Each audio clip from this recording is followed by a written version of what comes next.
السلام علیکم احباب، ہمارا موضوع چل رہا تھا پہلا حصہ جو آپ کے آگے بیان کیا ہے کہ بیعت کیوں ضروری ہے اور بیعت کب ہونا چاہیے۔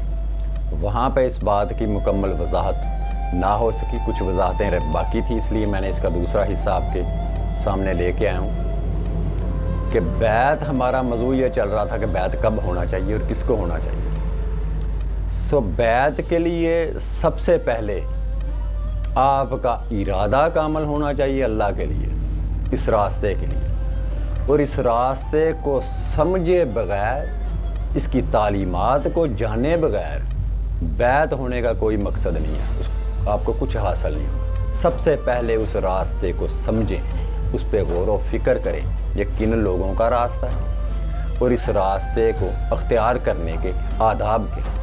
جب تک آپ کسی بھی شعبے سے روشناس نہیں ہوں گے، اس شعبے میں وابستگی کے باوجود بھی آپ کو کامیابی کبھی نصیب نہیں ہو سکے جب تک آپ اس راستے کا ہوم ورک نہ کریں۔ پہلے اس کے لیے اپنے آپ کو تیار کر لیں کہ کیا میں اس راستے پہ چل بھی سکتا ہوں کہ نہیں۔ آپ کا ارادہ جو ہے وہ مصمم اور کامل ہونا چاہیے۔ جب آپ کا ارادہ کامل ہو جائے گا تو پھر آپ کو کامل شیخ ضرور مل جائے گا انشاءاللہ، کیونکہ اللہ کی ذات فرماتی ہے جو میرے راستے پہ ایک قدم چلتا ہے میں 10 قدم اس کی طرف آتا ہوں۔ تو یہ ناممکن چیز ہے کہ اللہ کی ذات اپنے کسی صادق اور سچے بندے کو جو اس کے راستے میں، اس کے قرب کے راستے میں اس کی آرزو لے کے بیٹھا ہے یا اس کے آرزو کے لیے چلا ہے، تلاش میں ہے، تو اس کو کامل شیخ نہ ملے۔ یہ ناممکن چیز ہے، اس کو کامل شیخ ضرور ملے گا،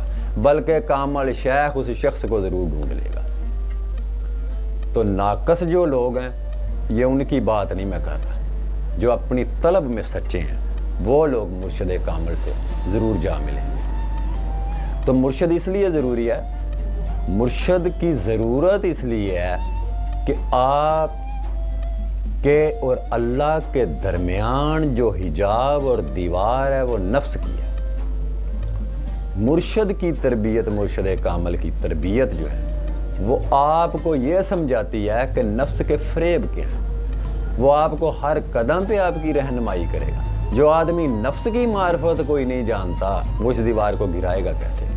اس کو کیا پتہ چلے گا کہ میں نے جو پوری زندگی جو عبادت کی وہ اللہ کی عبادت کی یا نفس کی عبادت کی؟ جس طرح ابلیس نے کروڑوں سال عبادت تو کی لیکن اس کی ساری عبادت اپنے نفس پہ مرکوز تھی، اس نے اپنے نفس کی عبادت کی۔ اسی لیے اللہ پاک نے اس کو اس کے نفس کے ساتھ ہی دونوں کو مرتد اور کافر کر دیا، اور ان دونوں کی ساز باز ہے آپس میں۔ انسان کے باطن میں جو ہے وہ نفس بھی اللہ نے رکھ دیا اور شیطان کو بھی۔ اب یہ دونوں کا کام یہ ہے کہ انسان کو گمراہ کریں گے، کیونکہ اللہ کی ذات سچی ہے، جو اس نے فرما دیا اس میں فرق نہیں ہو سکتا۔ اللہ کی ذات نے قرآن کریم میں فرمایا ہے، آپ فرماتے ہیں کہ قیامت والے دن بروز حشر سب کو ان کے اماموں اور پیشواؤں کے ساتھ اٹھایا جائے گا۔ جو شخص جس سے محبت رکھتا ہے، جس کی اتباع اس نے کی، پیروی کی، وہی اس کا مرشد ہے۔ تو ابلیس نے چونکہ نفس کی عبادت کی، اس لیے وہ نفس کا جو حشر ہوا وہ کافر ٹھہرا، ابلیس کو بھی جو ہے وہ کفر ہی ملا۔ تو دونوں کا انجام ایک جیسا ہے۔ تو آپ کو جس سے محبت ہوگی، جس کا عمل آپ اختیار کریں گے، وہی آپ کا مرشد ہے، وہی آپ کا رہبر ہے، اور اسی کے ساتھ آپ کا انجام ہوگا۔ دیکھیں حضرت واصف علی واصف رحمۃ اللہ علیہ، اللہ پاک کی ذات ان کے درجات بلند کرے، جن لوگوں نے واصف صاحب کو ظاہری زندگی میں ملاقات نہیں کی اور یہ آرزو لے کے بیٹھے ہیں کہ کاش وہ ہماری زندگی میں ہوتے تو ہم ان کی مرید ضرور ہوتے، تو میں آج ان لوگوں سے بھی، ان بہنوں سے، بیٹیوں سے، بھائیوں سے، دوستوں سے، بزرگوں سے، سب سے یہ مخاطب ہوں کہ جن لوگوں نے واصف صاحب کی تعلیمات کے مطابق کما حق و عمل کرنے کی کوشش کی اور مسلسل کوشش کر رہے ہیں اپنے آپ کو اس سانچے میں ڈھالنے کی جس طرف وہ مخلوق کو لے کے آئے، یہ مخلوق کی رہنمائی کی، کیونکہ وہ صاحب ڈیوٹی بزرگ ہے، وہ صاحب ڈیوٹی بزرگ تھے۔ ان کی ڈیوٹی یہ تھی کہ مخلوق کی اصلاح کے لیے اللہ پاک کی ذات نے ان کو چنا ہوا تھا، تو جن لوگوں نے ان کو دیکھا نہیں لیکن ان کی اتباع کر رہے ہیں، ان کی تعلیمات پر عمل کر رہے ہیں، بروز حشر وہ لوگ واصف صاحب کے ساتھ ہی اٹھائے جائیں گے۔ یہ ایک بزرگ کی میں نے مثال دی ہے۔ اسی طرح وہ لوگ جنہوں نے ان مقربین کے عمل کو اپنایا، ان کی صحبت کو روحانی طور پہ ان کی نسبت اختیار کی اور ان کے فرمان جو ہیں ان کے مطابق اپنی زندگی کی اصلاح کر کے ویسی زندگی کو بدلنے کی کوشش کی اور کر رہے ہیں، اور بروز حشر وہ لوگ انہی لوگوں کے ساتھ، انہی کارواں کے ساتھ وہ اٹھائے جائیں گے۔ وہ واصف صاحب کے مریدین ہی کے کھاتے میں جائیں گے وہ لوگ۔ مرید کسے کہتے ہیں؟ جو کسی شخصیت، کسی اعلیٰ ترین بزرگ ہستی کا خود کو گرویدہ کہتا ہے، انہیں پسند کرتا ہے اور ان کے مزاج کے مطابق اپنے ارادے کو ڈھال کے ان کے ارادے میں زندگی بسر کرتا ہے، مرید اسے کہتے ہیں۔ مرید کہتے ہیں فروخت ہونا، بیعت ہونا، فروخت ہونا، اپنے آپ کو کسی کو سونپ دینا۔ تو جن لوگوں نے اپنے آپ میں یہ اپنا تخیل بنا رکھا ہے کہ ہمارے مرشد جو ہیں وہ واصف صاحب ہی ہیں، یا علامہ اقبال سرکار ہیں، یا مولانا رومی ہیں، یا عبدالرحمن جامی رحمۃ اللہ علیہ ہیں، اور ان کے فرمان کے مطابق انہوں نے زندگی کو اختیار کیا اور ویسے ہی سانچے کے اندر رہ کے اپنی زندگی بسر کی، تو بروز حشر وہ لوگ انہی کے ساتھ اٹھائے جائیں گے جنہوں نے دنیا میں جن کے ساتھ محبت کی۔ برے لوگوں کی صحبت کو جنہوں نے پسند کیا، ان کا انجام بھی وہ برے لوگ ہی ہوں گے، انہی کے ساتھ وہ بندے اٹھائے جائیں گے۔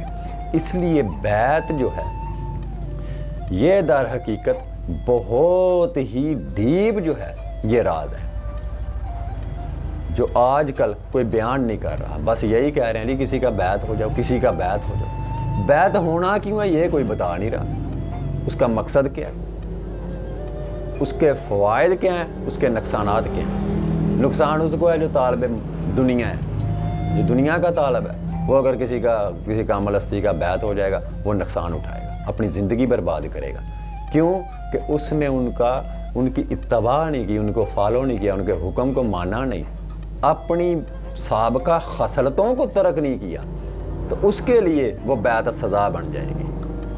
اس کو ایسی پکڑ اللہ کی طرف سے آئے گی کہ اس کو تو یہ پتہ ہی نہیں کہ میں کس ہستی کا بیعت ہوا ہوں، جن کے معاملات کیا ہیں، لیکن مرشد جو ہے پھر اس مرید کو نہیں چھوڑے گا۔ یہاں کسی کو معافی نہیں ہے، یہ بات ذہن میں رکھیں، مرشد کامل کسی کو معافی نہیں دے گا، خواہ اس کی اپنی دنیاوی اولاد ہے اس سے بیعت ہے، خواہ اس کی روحانی اولاد دوسرے لوگ اس سے بیعت ہے۔ اس کا جو سسٹم ہے وہاں امتیاز نہیں ہے، سب کے ساتھ ایک جیسا ہی سلوک ہے۔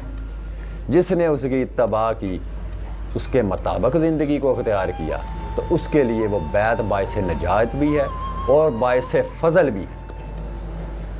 تو بیعت ہر آدمی پہ فرض نہیں ہے، بیعت انہی پہ فرض ہے جو اللہ کے تقرب کے متلاشی ہیں، اللہ کے قرب کے متلاشی ہیں، جو فقیری کے راستے کو اختیار کرنا چاہتے ہیں، جو اہل تصوف اور صوفیاء کی زندگی سے متاثر ہو کے اس دنیا کی زندگی سے بیزار ہیں، ان لوگوں پہ بیعت ضروری ہے، وہ کسی نہ کسی کامل شیخ کے بیعت ہوں۔ اور جو اس وقت زمانے میں فضا چل رہی ہے کہ لوگ یہ اکثر سوال کرتے ہیں کہ ہمیں تو کوئی کامل مرشد نہیں مل رہے، لوگ تو اپنی دکانداریاں کھول کے بیٹھے ہیں، تو انہی دکانداروں کے بارے میں تو اقبال صاحب نے فرمایا ہے، جو پیشہ ور ہیں، جو جی آگے ان کی اولاد ہے، آگے ان کی اولاد، آگے ان کی اولاد جو ہے وہ ساری کی ساری ولی ہے، ساری کی ساری فقیر ہے۔ یہ وراثت تھوڑی ہے، فقیری کی زندگی وراثت نہیں ہے، نہ یہ کسی کی میراث ہے۔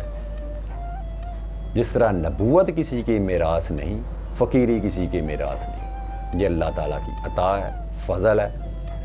ضروری نہیں ہے کہ مرشد کا اپنا بیٹا ہے شیخ کامل کا تو اس کو سجادہ نشین منتخب کر دیا گیا تو وہ فقیر کامل ہوگا۔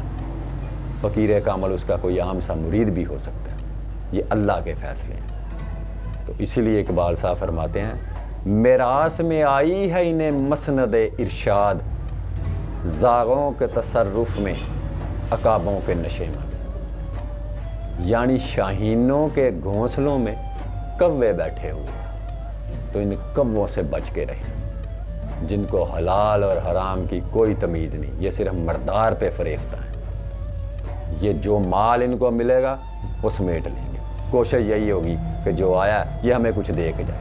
وہ مریدوں کی جیبوں کو دیکھتے ہیں اور انہیں آپ کامل شیخ سمجھ کے بیٹھے ہوئے ہیں۔ تو لوگ اسی طرح لٹتے رہیں گے۔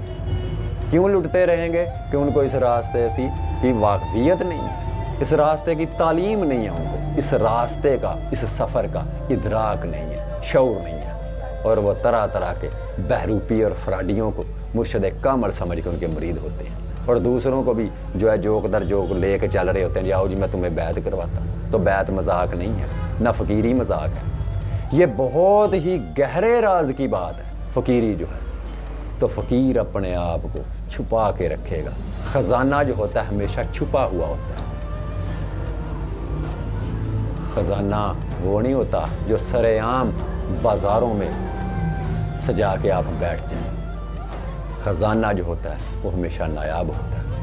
موتی جو ہوتا ہے وہ ہمیشہ سمندر کی تہوں میں ہوتا ہے، اوپر صرف پانی ہی ہوتا ہے، ٹھیک ہے۔ تو موتی دیکھ لیں، سیپ کے باطن میں موتی ہوگا، وہ اس کا شوق جو ہے، جو قطرے کو کلزم سے شوق تھا، اس کی نسبت سے شوق تھا، اس کا متلاشی تھا، اس کے شوق نے اس قطرے کو موتی میں بدل دیا۔ تو اسی لیے اقبال صاحب فرماتے ہیں، غافل نہ ہو خودی سے کر اپنی پاسبانی، شاید کسی حرم کا تو بھی ہے آستانہ۔ اس لیے اپنے آستانے کو پہلے پہچانے، آپ کا آستانہ کیا ہے، نفس ہے یا اللہ کی رضا، اللہ کا قرب۔ پہلے اس کو دیکھ لیں، اس کو سمجھ لیں، پھر کسی کی تلاش میں ضرور نکلیں۔ وگرنہ سینکڑوں ایسے لوگ ہیں، ہزاروں ایسے لوگ ہیں جنہوں نے اپنی پوری زندگی عبادت ہی اپنے نفس کی۔ اللہ کی عبادت کا ایک سجدہ بھی ان کی جبی میں نہیں تھا۔